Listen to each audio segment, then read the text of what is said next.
Chapter 9. Elisha the prophet called one of the sons of the prophets and said to him, Gird up your loins, and take this vial of oil in your hand, and go to Ramoth-Gilead. When you come there, look for Jehu the son of Jehoshaphat, the son of Nimshi, and go in, and make him rise up from among his brothers, and carry him to an inner room. Then take the vial of oil, and pour it on his head, and say, Thus says the Lord, I have anointed you king over Israel. Then open the door and flee, and don't wait. So the young man, even the young man the prophet, went to Ramoth-Gilead.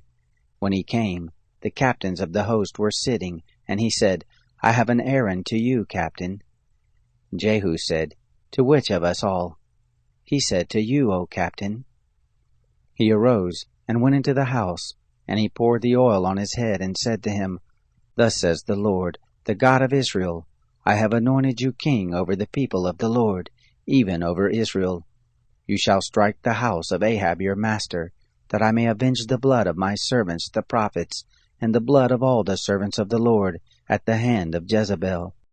For the whole house of Ahab shall perish, and I will cut off from Ahab every man-child, and him who is shut up, and him who is left at large in Israel. I will make the house of Ahab like the house of Jeroboam the son of Nebat, and like the house of Baasha the son of Ahijah. The dog shall eat Jezebel in the portion of Jezreel, and there shall be none to bury her. He opened the door and fled.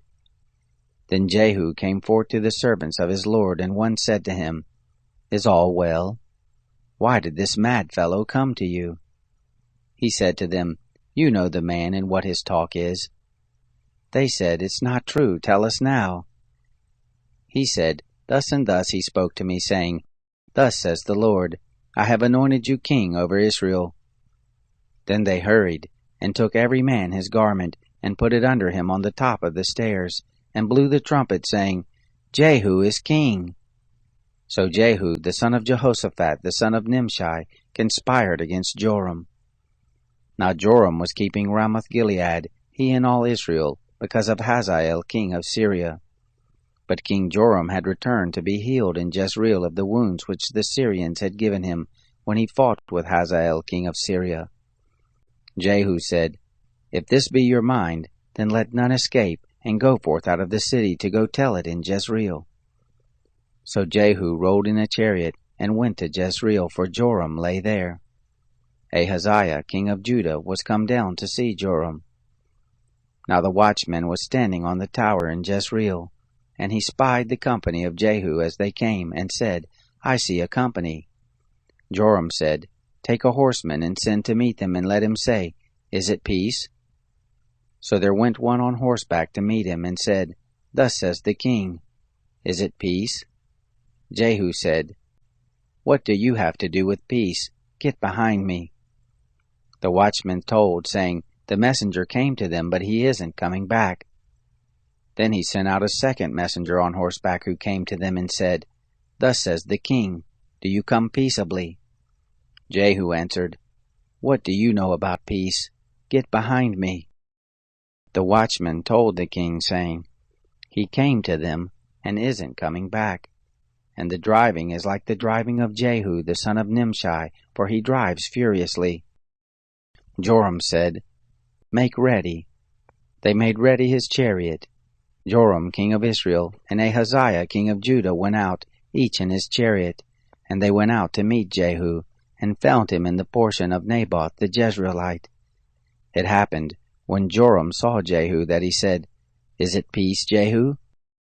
He answered, What peace, so long as the prostitution of your mother Jezebel and her witchcraft abound? Joram turned his hands and fled, and said to Ahaziah, There is treachery, Ahaziah.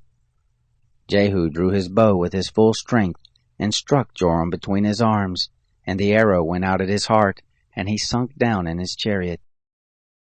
Then Jehu said to Bidkar his captain, Take him up, and cast him in the portion of the field of Naboth the Jezreelite. For do you remember how that when you and I rode together with Ahab his father, the Lord laid this burden on him? Surely I have seen yesterday the blood of Naboth, and the blood of his son, said the Lord, and I will return it to you in this very place, says the Lord. Now therefore take and cast him into the plot of ground, according to the word of the Lord. But when Ahaziah the king of Judah saw this, he fled by the way of the garden house. Jehu followed after him and said, Smite him also in the chariot. And they struck him at the ascent of Gur, which is by Ibleam. He fled to Megiddo and died there. His servants carried him in a chariot to Jerusalem, and buried him in his tomb with his fathers in the city of David. In the 11th year of Joram, the son of Ahab, began Ahaziah to reign over Judah. When Jehu was come to Jezreel, Jezebel heard of it, and she painted her eyes, and attired her head, and looked out at the window. As Jehu entered in at the gate, she said, Is it peace, you Zimri, your master's murderer? He lifted up his face to the window and said, Who is on my side? Who? They looked out at him 2 or 3 eunuchs. He said, Throw her down. So they threw her down, and some of her blood was sprinkled on the wall, and on the horses, and he trod her under foot. When he had come in, he ate and drank, and he said, See now to this cursed woman, and bury her, for she is a king's daughter. They went to bury her, but they found no more of her than the skull, and the feet, and the palms of her hands. Therefore they came back and told him.